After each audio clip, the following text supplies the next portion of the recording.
It started with a smirk that could curdle blood. The kind of smirk that says rules are for other people. The cameras had barely started rolling when Richard Halden III adjusted his gold cufflinks, leaned back in the witness chair, and whispered to his attorney, "Let's make this quick." He didn't believe for a second that Judge Judy Sheindlin, America's most feared dispenser of televised justice, could do anything that would dent his world of Bentleys, martinis, and billion-dollar clients. To him, this was entertainment. Another arena to parade his charm, another clerk to talk down to. He'd been here before, just not in front of millions of eyes. Richard's reputation in Beverly Hills was legendary and poisonous in equal measure. He was the man who bought silence. When employees complained, he bought their NDAs. When partners questioned invoices, he sent luxury gifts and lawyers in equal measure. For 20 years he'd perfected the art of skating just inside the law. But arrogance is a patient predator, it waits for the loudest man in the room to stop checking his mirrors.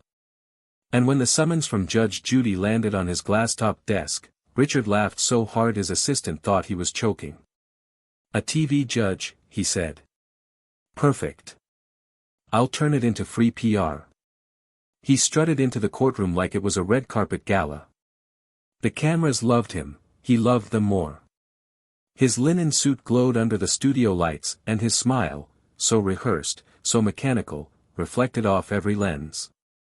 Across the aisle sat Emily Cross, a middle-class art gallery owner who once trusted Richard to deliver a restored vintage car for her husband's 50th birthday. The car never arrived. The money vanished into the bureaucratic fog that follows men like Halden. Her lawsuit was modest, reimbursement and damages. What she didn't know was that her small claim would expose something far larger. Judge Judy entered, and the room straightened like iron filings to a magnet. Even Richard, for a brief flicker, shifted in his chair. But the moment she began the formalities, he was back to checking his watch, tapping his pen, smirking at the audience as if they were extras in his show. When asked to confirm his identity, he leaned toward the microphone and said, "Richard Halden III. Entrepreneur. Philanthropist. You've probably read about me." It wasn't a greeting, it was a taunt. Judy's eyebrow rose a quarter inch, the quiet signal every veteran viewer recognized. The storm had noticed him. She asked for the complaint summary. Emily's voice trembled but held. She explained how Richard had promised delivery, taken payment, and disappeared behind layers of assistance. As she spoke, Richard chuckled audibly. That sound, rich, amused, dismissive, slid across the courtroom like oil on water. Judy froze mid-sentence. "Mr. Halden, is something funny about her loss?" He shrugged. "It's just business, Your Honor. People exaggerate." The courtroom air turned heavy. Viewers would later say they felt it through their screens, the shift from irritation to inevitability. Judy Sheindlin had found her target. For the next 5 minutes she listened, hands folded, the picture of restraint. Richard, mistaking silence for weakness, filled it with noise, justifications, half-truths, humble brags. He explained how he'd invested the client's money, how delays were standard procedure, how successful men like him deal with impatient people all the time. Each word built the case he didn't know he was losing. When Judy finally spoke, her voice was low, almost conversational. "Mr. Halden, do you believe wealth excuses deceit?" He laughed again. "I believe wealth redefines deceit. Let's be honest, everyone in this room works for someone like me." The gasp that followed wasn't theatrical, it was instinctive. For a heartbeat, even Judy said nothing. Then she leaned forward. "You think I work for you?" He smiled. "Well, technically, taxpayers." "Wrong answer," she cut in, her tone sharper than glass. The bailiff's eyes flicked to her, he'd seen that tone precede countless reality TV knockouts. But this wasn't performance, it was precision. "In this courtroom," she continued, "respect isn't purchased by the pound." The audience murmured, but Richard kept grinning. "You can't punish me for being successful." He didn't see it, but the tiniest spark lit behind Judy's eyes, the spark of a teacher who's about to grade an overconfident student. Outside the studio, the clip of that moment would later trend worldwide. But inside, tension coiled tighter. Judy gestured for the file. The clerk handed her a folder stamped Exhibits A through E. Richard didn't notice, he was too busy whispering to his lawyer, rehearsing jokes for the post-hearing interviews. He thought this was about a car. It wasn't. Inside that folder lay documentation of previous judgments, unpaid liens, and correspondence from the state tax board, documents Judy had quietly requested after the case assignment crossed her desk. She'd seen too many versions of this man to come unprepared. "Mr. Holden," she said evenly, "you mentioned philanthropy. Tell me, how philanthropic were you when you failed to satisfy a judgment in 2020 for deceptive business practices?" His grin faltered, the first visible crack. He opened his mouth, but words stuck. "That matter was sealed," he muttered. "Not from me," Judy replied. The gavel didn't fall, yet everyone heard it. She turned to Emily. "Ma'am, we'll get to your restitution, but there appears to be more here than a missing automobile." The camera caught Richard's throat tightening, his fingers twitching toward his tie. The courtroom was silent now. Even the bailiff's breathing seemed to slow. Judy flipped another page. "You told this court you can't be punished. Would you like to revise that statement before I finish reading this list?" Richard's jaw locked. "With all due respect, Your Honor, you're making a spectacle." Judy's tone cooled another degree. "Mr. Holden, I don't make spectacles. I end them." The gallery erupted in a low rumble. Somewhere in the back, Emily's husband clasped her hand, a small tremor of vindication passing between them. The segment would later be clipped, subtitled, memed, "You think I work for you?" But in that minute, it was pure tension. Judy adjusted her glasses and said quietly, "We'll take a short recess." The gavel tapped once. Richard exhaled, mistaking the pause for mercy. It wasn't mercy, it was prelude. Outside, producers whispered, sensing gold. Inside, the man who once believed money could erase anything now faced a silence heavier than any fine. He didn't know that the next 40 minutes would dismantle everything he'd built on charm and checks. He didn't know that Judy's team had cross-referenced every public record with his statements, or that she'd already found the contradiction she would use to bury his defense. He thought the cameras existed to immortalize him, they were about to expose him. The gavel had rested, but justice had just drawn its breath. And as the audience filed out for recess, one spectator whispered the line that would later headline the viral re-uploads, "He told her she couldn't punish him." Another replied, almost reverently, "Wait till you see how wrong he was." When the cameras flickered back on after the recess, the air inside the studio courtroom felt different, thicker somehow, as if everyone could sense that something irreversible was about to happen. The murmur of the audience had died into a watchful quiet. Even the bailiff stood a little straighter, eyes fixed on Judge Judy's bench. The gavel hadn't yet struck, but her posture said enough. This was no longer entertainment, this was a reckoning in progress. Richard Holden III strolled back in with a faint smirk tugging at his mouth. During the break he had texted his publicist, joking about feeding the trolls, who would comment online. "They'll hate me, and hate drives clicks," he'd written. It was a language he understood, attention as currency, scandal as stock. But he'd misjudged the exchange rate. By the time he returned to his seat, Judge Judy had spent every minute of that recess examining documents, cross-checking dates, and preparing questions sharper than scalpels. "Court is back in session," she said. No introduction, no preamble. Her voice carried the tone of inevitability, a teacher who already knows the answer but wants the student to try anyway. "Mr. Holden, before recess you claimed that your business dealings were, quote, standard procedure. Let's test that." She picked up the first sheet from the folder, Exhibit B, a printed invoice. "This is a copy of your contract with Ms. Cross. It lists delivery within 30 days. Do you dispute signing this?" Richard adjusted his tie, performing confidence he didn't feel. That's correct, Your Honor. But the contract didn't account for supply chain delays. Global issue, you know how it is. Global issue? Judy repeated, letting the words hang like bait on a hook. And yet the vehicle you promised was located in-state, purchased and resold within a week, by your own dealership. Interesting interpretation of global delay. The audience murmured. Emily's eyes widened, she hadn't known that detail. Richard's tongue darted nervously across his lips. That sale was unrelated, he muttered. Unrelated? Judy's tone sharpened. Same VIN number, same color, same restoration certificate. Unless your company practices cloning, Mr. Holden, it's the same car. And you sold it for triple the price to another buyer while keeping this woman's money. Silence fell like a dropped curtain. Richard inhaled, visibly rattled. Business decisions, Your Honor. Nothing personal. Judy leaned forward, elbows on the bench. That phrase, nothing personal, is always used by people who make their living being personal. You took her savings.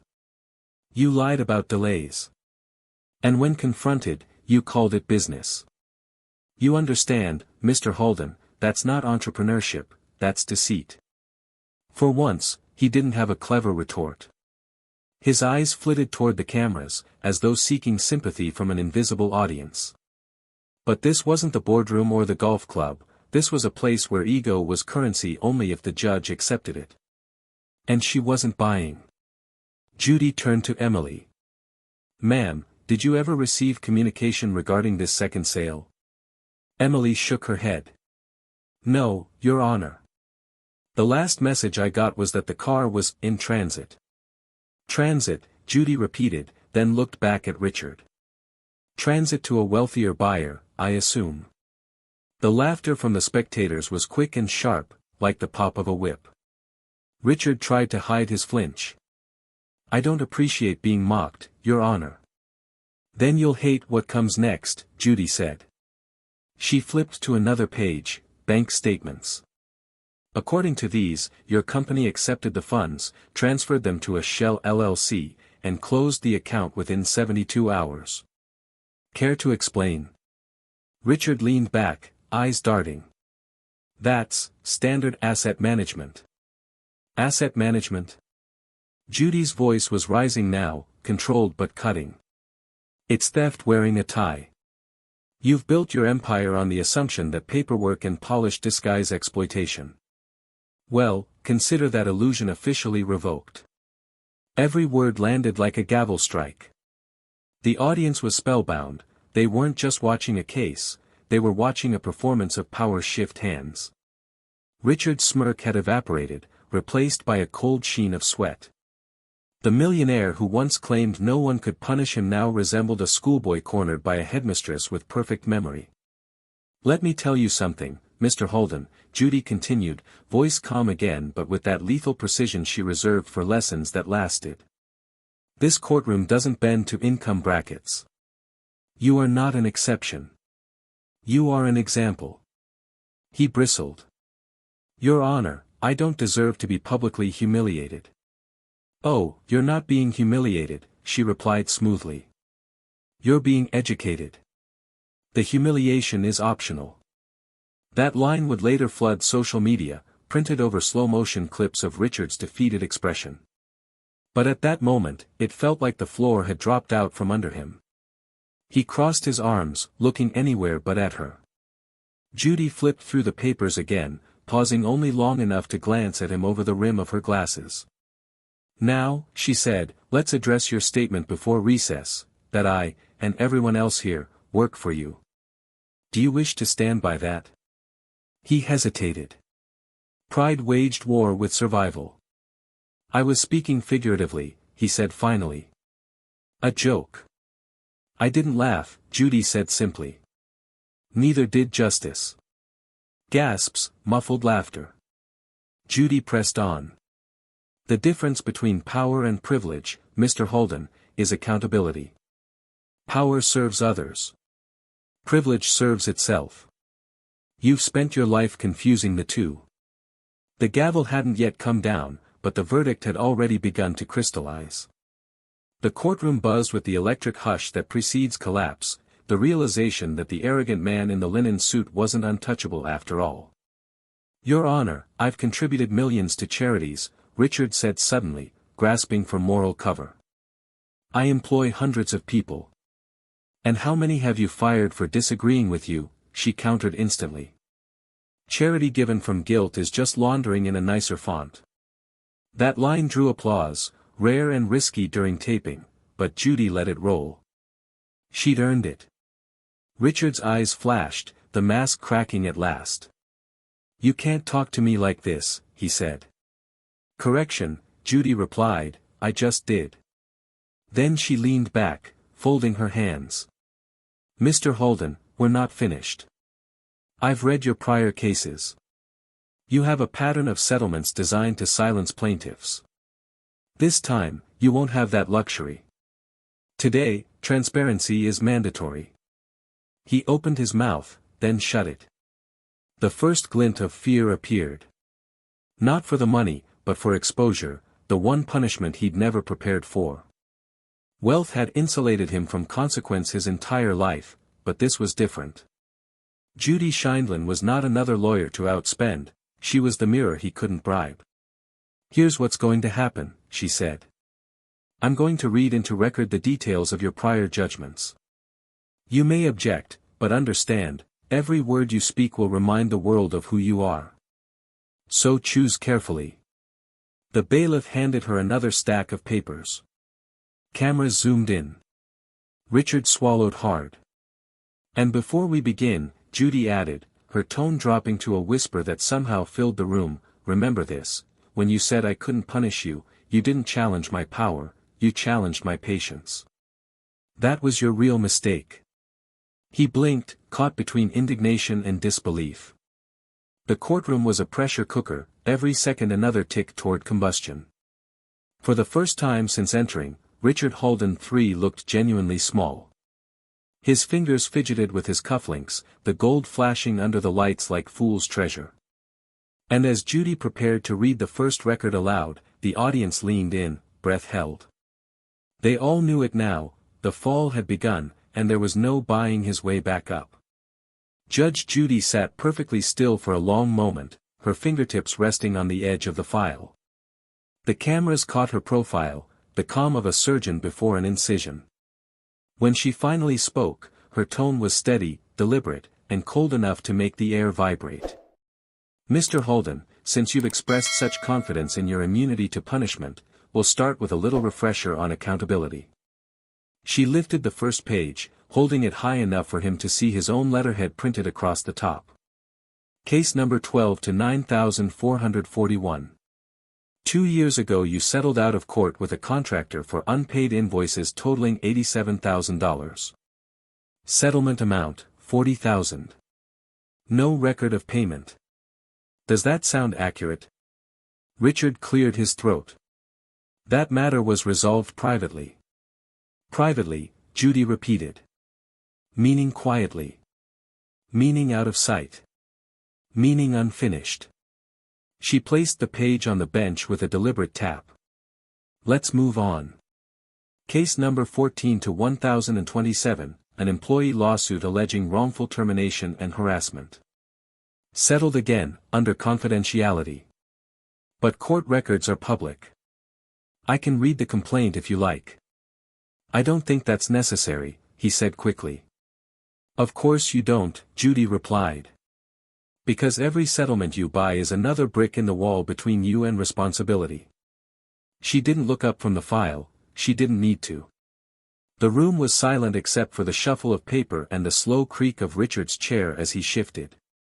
Case number 17689, your dealership was cited for falsifying odometer readings. Case number 18032, misrepresentation of imported parts. Case number 2021-507, failure to disclose bankruptcy during a property sale. Each citation fell like hammer blows. Richard's jaw clenched. Your Honor, these are irrelevant to this case.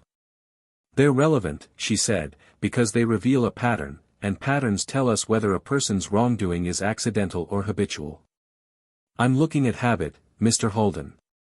The audience barely breathed. Judy flipped one more page, slower this time.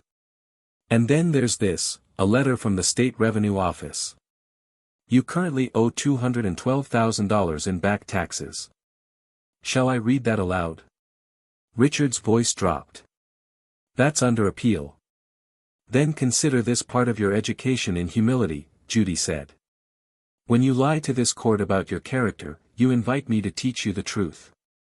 She set the stack aside and finally looked up. Tell me, Mr. Holden, how much did you expect to lose today? Excuse me. You came in here treating this case as a publicity stunt, she said. You thought the cameras would turn you into the charming millionaire defending himself from a greedy complainant. You expected a fine, a little embarrassment, then another press release about resilience. You expected control. Richard's hands gripped the arms of his chair. I expected fairness. You got it, Judy said. Fairness is seeing yourself without makeup. The line hit hard.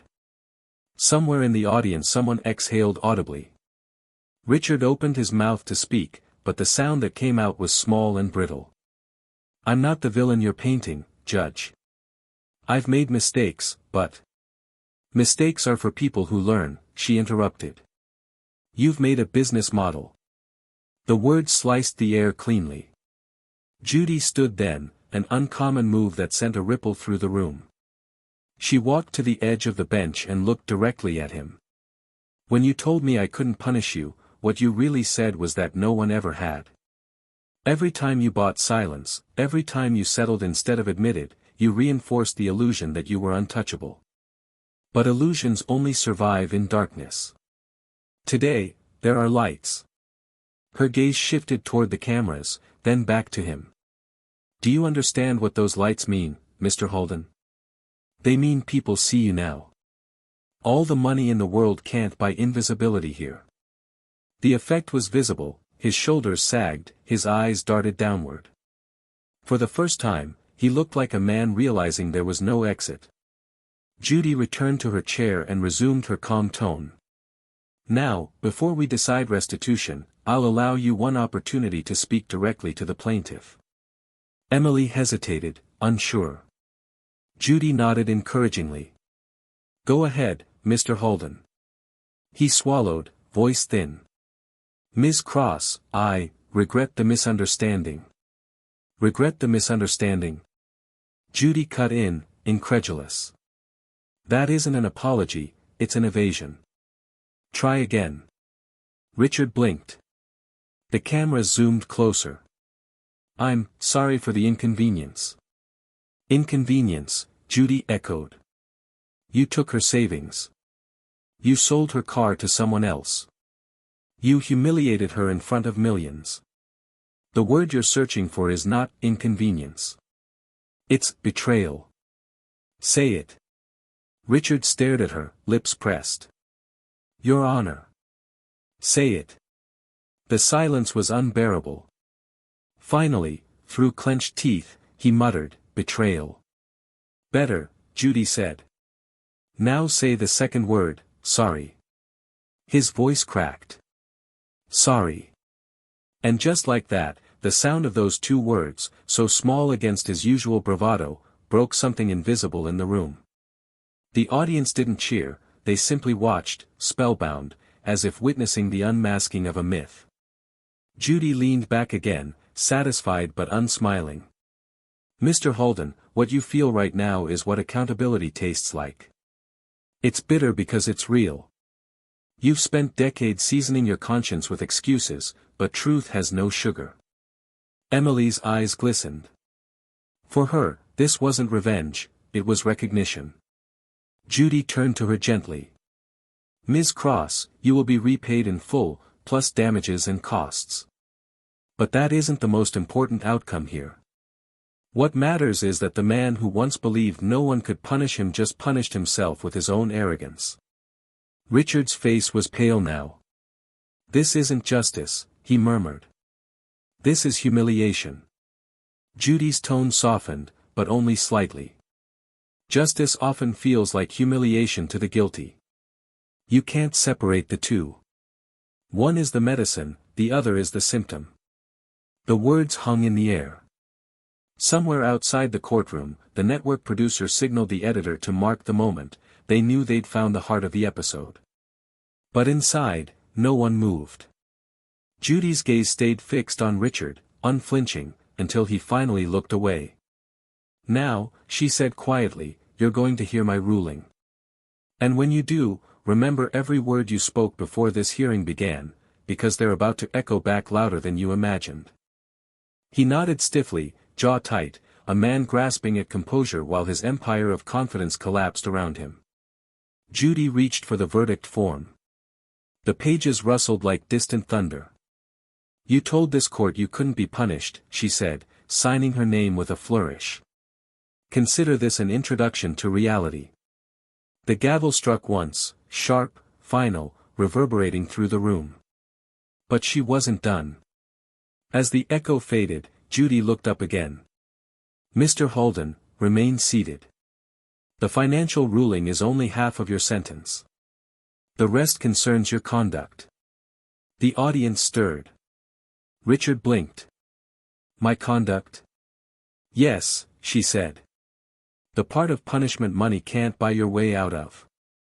And with that, she began outlining the second phase of the sentence, something so unexpected that even the seasoned crew paused, unsure if they'd heard correctly. For a few long seconds, no one spoke. The only sound came from the quiet shuffle of Judy's papers as she stacked them neatly, her movements slow and deliberate, like punctuation between thoughts.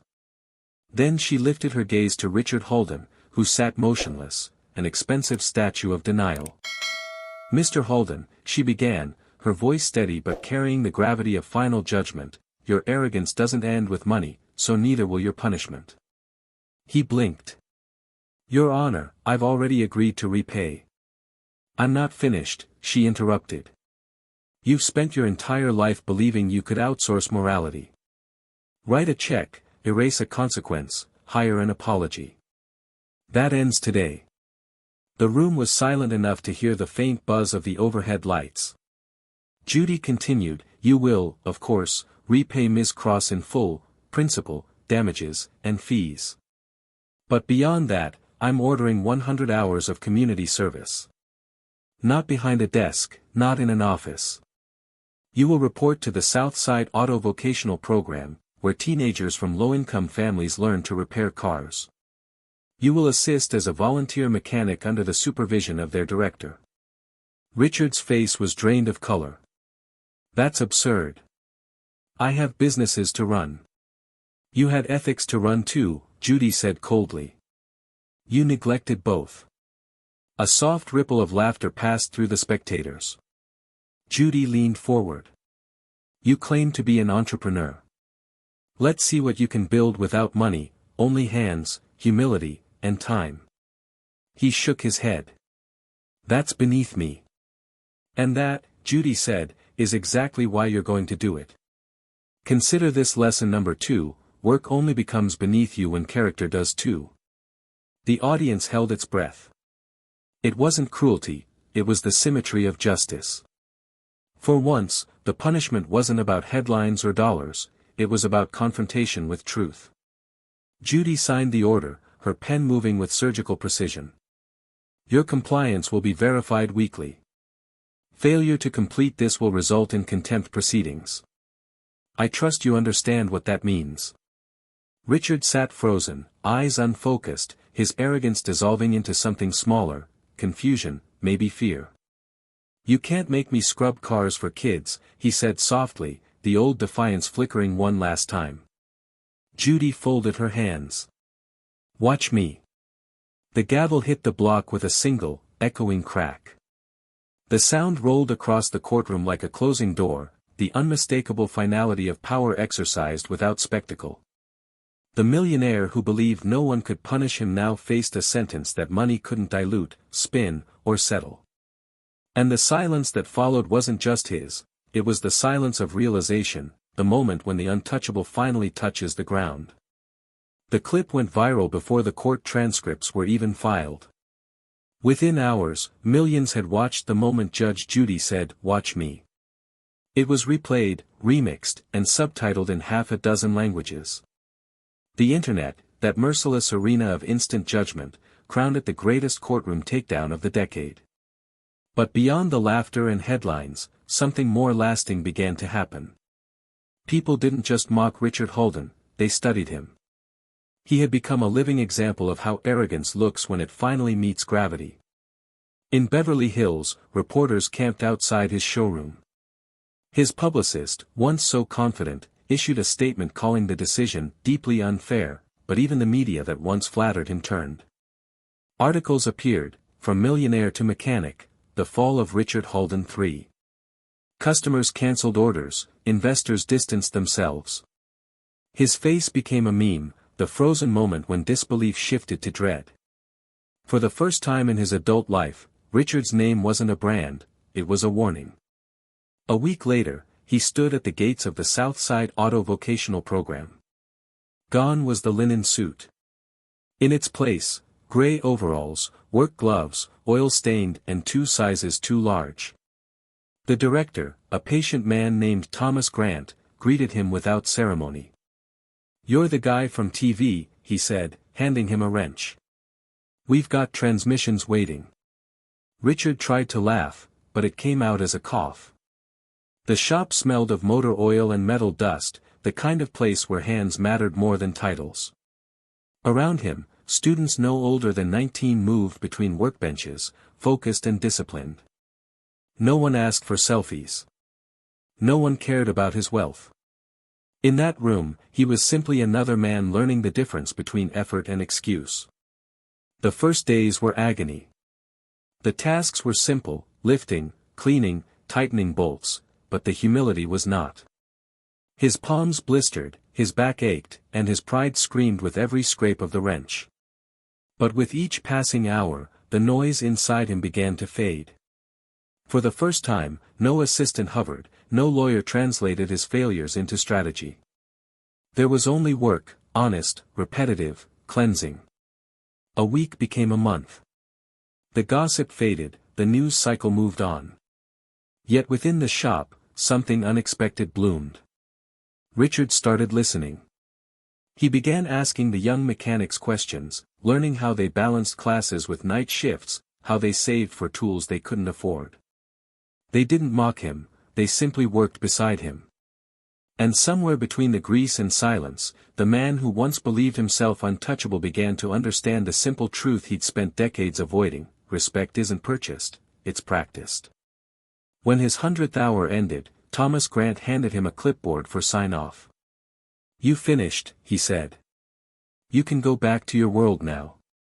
Richard looked down at his hands, calloused, lined with oil that soap couldn't quite erase. "Maybe I needed this world more than it needed me," he said quietly. That night, for the first time, he drove himself home. No chauffeur, no assistant. Just him, the steering wheel, and the long, silent reflection of streetlights on glass. He thought about Judge Judy, about the way she hadn't raised her voice or gloated. She hadn't humiliated him for entertainment, she had stripped away his armor so he could see what he'd become. Weeks later, during an interview he hadn't planned to give, Richard was asked what the sentence had taught him. He paused, considering. "I used to think punishment was what happens when you lose," he said. "But maybe it's what happens when you finally get a chance to change." The clip went unnoticed at first, buried among courtroom highlights. But those who watched it noticed the difference, not the fall, but the tone. The arrogance was gone. In its place, something quieter, something almost human. Emily Cross received her repayment in full plus damages, as Judy had ordered. When asked how she felt, she said, "I didn't want revenge. I just wanted the truth. And I think we both got it."